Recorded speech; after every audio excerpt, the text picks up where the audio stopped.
গরিব আর ধনী নাই, সবাই চায় একটু ভালো খাবার খেতে। তাই আজকে একটু ভালো খাবার দেখেন।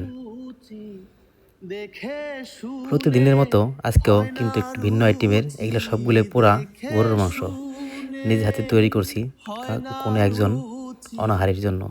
কারণ আমি একজন অসহায় মানুষ, ঠিক তেমনি কোনো এক অসহায় মানুষের জন্য খুব মায়া লাগে। এই জন্যই মাঝে মধ্যে তাদেরকে ভালো খাবারও দিই।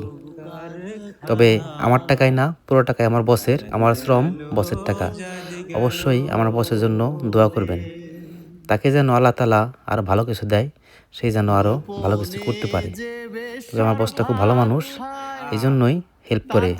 আমিও যেমন, উনিও তেমন। উনার কথা যা, আমার কথাও তাই। হিন্দু, মুসলমান, বৌদ্ধ, খ্রিস্টান কিছুই বুঝি না। বুঝি শুধু একটাই, যে উনি আল্লাহর সৃষ্টি মানুষ। যার ভাগ্যে হোক, যার কপালে হোক, যে সামনে পড়ে তাকে দিয়ে দিই। তো অবশ্যই দোয়া করবেন আর ভালো থাকবেন।